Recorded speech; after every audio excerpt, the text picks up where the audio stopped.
Like a lot of stuff going through my head. But it was really really fun to fight Drew. He's a really good guy. Like friends before the fight, after the fight. I said during that.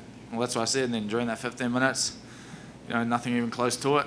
And that's what it pretty much played out like. So, yeah, I think it's good for the sport to have people like him in it. Anything in there surprise you? I know a lot was talked about comparing your strikings, but there are a lot of fun scrambles in there, a lot of him getting up and you getting on top. Anything surprise you? I thought it was like a really well-rounded MMA fight. I think I was more broad with my striking. I had like a little bit more versatility than him and a few different options. What surprised me is how durable he was. I hit him with the kitchen sink and he stayed standing. Some of the punches I hit him with, I'm pretty confident I would have put some welterweights down with that. And he just sort of stood there and smiled just till that last round. I caught him and wobbled him a little bit, but yeah, very strong guy, very durable. Were you confident that you had won that decision? He seemed really upset when they run the score. No, we talked after. He was upset. He didn't think it was unanimous. And I thought it was, to be honest, I thought it was like a little closer to, I thought it was like a split my way. But he just came up to me before and said he doesn't doubt that I won the fight.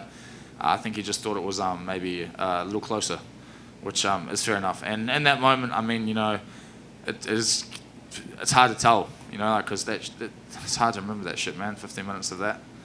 And then you had mentioned your teammate that's no longer here at the end in your interview. Was that weighing heavily on your minds, making the walk to the octagon and everything?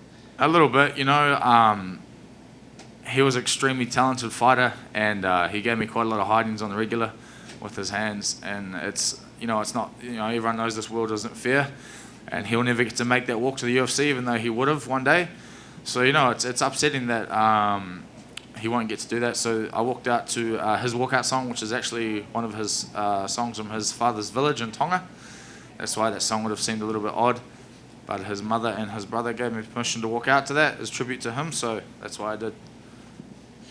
When you hit someone like Drew with those shots and he doesn't go anywhere, do you have to start changing strategy to think, okay, I need to conserve some energy because this might go the distance, or do you just keep trying to hit him and hopefully he falls down eventually? I keep hitting him, durability will only work for so long. Eventually, you do wear down a little bit. I felt I was definitely the fitter fighter in that one. Sometimes it just takes the right, the correctly placed shot to put someone down. But yeah, definitely it can get annoying when you hit somebody that hard and they just stand there and they seem okay. You nailed him with some body kicks as well that I thought were really effective. Was that a strategy going in there? Because the guy's got a notorious cardio machine, so he's take the base away. Well, when I kicked him with one of them, I heard him. You guys can't hear it, but I can hear it. I can hear the huh. And you can sort of see their body slow down a little bit. They might take a backward step. Their breathing rhythm changes. So I kicked him a few times in the gut. And part of that was because I wasn't having as much success to the head.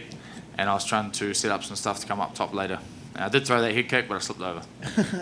I saw your reaction after, as soon as the fight finished, and you seemed to be very happy in there. I think you used to read, I fucking love this. Is those the sort of fights that you really enjoy? You obviously don't want that many of them, all those wars, but are those the ones you are special? I'm definitely going to say I enjoy that. It's not good for longevity in the sport, I guess, or my health. But I was more relieved that I won for my friend back home, or who died. That was more that emotion getting out of me there. Just a little bit of primal behaviour, but it's all good. Is that something that's been weighing on the team heavy, this whole process, or have you been able to sort of compartmentalise it? I bottled it up over the last couple of weeks. I kept it inside because I knew, the best way to pay honour to him or tribute Fowl was by winning. So it was easier for me to keep my emotions contained and until afterwards. Everyone's different, I guess. Do you think you'll now be able to have a period where you can properly let those feelings out? Yeah, I got 2 weeks in quarantine to sit in a room and think things over. And I'm fortunate to be with a good group of people in that quarantine. So other people I want to be and want to talk to about it. So congrats on the win. Brad, so I spoke to you on media day. I said that Drew Dober wasn't ranked. He definitely was ranked. He was ranked number 15. Yeah, I saw the 15 against his name when I walked out. I was like, cool. So, so you'll definitely be number 13 on Tuesday. What's next? Do you want someone in the top 10? Yeah, I want to fight Gregor. I trained really hard for that fight, and he's collegiate, and he's also a good guy. and I'd like to fight him. And his last fight was awesome. You know, I watched that fight, and you know, I was kind of like cheering for him because I actually, you know, I met him and stuff and squared off. So he was definitely the one I was going for, and he got an awesome win. And he showed a lot of heart, and I have a lot of heart, and I think that fight will be pretty hectic. So yeah, I'd like to fight Drew next. Yeah, I'd like to fight Gregor next. Sorry. Yeah, that fight would be excellent. And then it was your first fight in the United States. Yeah. How was that experience? It was cool, man. It was mean to be back in front of a crowd. That was awesome. You know, I don't think they were all quite cheering for me. Maybe at the end, after the fight, I got a few more fans, but it was cool to come and fight in America. It was nice to fight at a normal time, like in the evening, kind of. I haven't had that experience yet. You know, I've been in Australia in the morning, New Zealand kind of in the morning, and Abu Dhabi in the goddamn wee hours in the morning. So it was nice to have a normal fight.